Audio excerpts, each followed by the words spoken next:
Hey guys, Lager Nordic Piper here at Smoke Eater Cigar and Whiskey Club, and today we're coming at you a little something different. Mr. Piper, what are we reviewing today? Well, this was your bright idea. Apparently, we're doing some tequila tonight. We're branching out a little bit. Yeah, we're reaching out across the spirit aisle. Okay. And for you freaky freaks out there, I'm talking distilled spirits, none of that Ouija board shit. All right, keep that to yourself. Not in my house. Yeah, something a little different. Today we're doing the Tequila Ocho Plata, which is their Blanco. It's unaged. I was going to say, you're going to probably explain for, a lot of people are tuning into the channel for bourbon and may not know about tequila. About their Tequila. So what different? There's three main categories of tequila. And by the way, before anyone gets it twisted, all tequila is mezcal. Not all mezcal is tequila. We'll get into mezcal here at some point. That's the worm, right? No. The worm comes in shitty tequila. Gotcha. But for tequila purposes, you've got three main types. I guess you could say four. There's Blanco, Reposado, Añejo, and Extra Añejo. Blanco, it's not aged in anything. And Blanco, white, clear, it's clear. Reposado, it's aged for a little bit of time in barrels. You get a light color to it. Yeah, it's almost straw color. Not quite straw color. Until I get another bottle of this, I won't be doing a review, but you can, these next to each tough, other, probably slightly a little yellowed in color. And then Añejo, it's aged even longer, and Extra Añejo is, you guessed it, aged even longer. That is not even remotely close to like the exact definitions of everything, but that's your basic gist. Yep. And the aging process, it imparts more flavors. You get a little bit more things introduced, things like vanilla, caramel as far as flavor notes, whereas your Blancos are just your agave. Purest expression of agave. Don't get me wrong, you get other stuff on there. But yeah, with that said, you ready to get into this? Absolutely. To the nose. And before anyone says it, no, I don't have a tequila glass. But a tequila glass literally looks like a short and fat version of this. So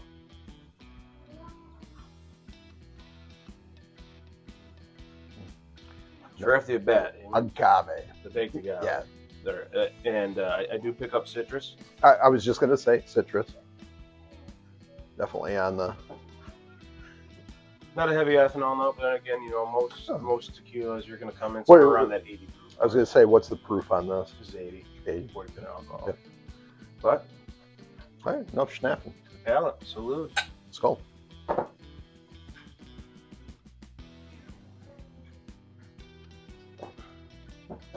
That's just. So, and there's a big difference in Jose Cuervo, which is typically going to be your, tequila to make a margarita or whatever other mixed drink. Or to do a shot and chase it with salt and lime.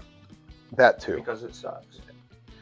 I mean, there's a lot only. Of good sipping tequilas out there. Yeah, you're going to pay a little more money than the Jose Cuervo, even the 1800, I mean, nothing crazy. I mean, really, to pick up the Plata or the Repo or the Tequila Ocho, which, by the way, is my personal favorite brand. I've not been able to have El Tesoro, but I have had G4, I've had Fortaleza. This is my favorite. And we have been unable to look at the Añejo in quite some time. That's really good, too. Yes, it is. Yeah, fantastic. But, this is like $45. Yeah. You're not talking... hundreds of dollars. Okay. No, and even like the Repo was, like $10 more. So yeah. 55. Yep. Well worth it. As far as tasting notes, so everything that's on the nose for me anyway shines through on the palate. But in the words of the late great Billy Mays, but wait, there's more. The citrus is much more of a lime note on the palate. Yeah. It's after it does not. Right. Present forefront there. I mean, you get all that agave up front. Maybe slight note of grapefruit, agave through and through. I get a sweetness on the back end of the palate.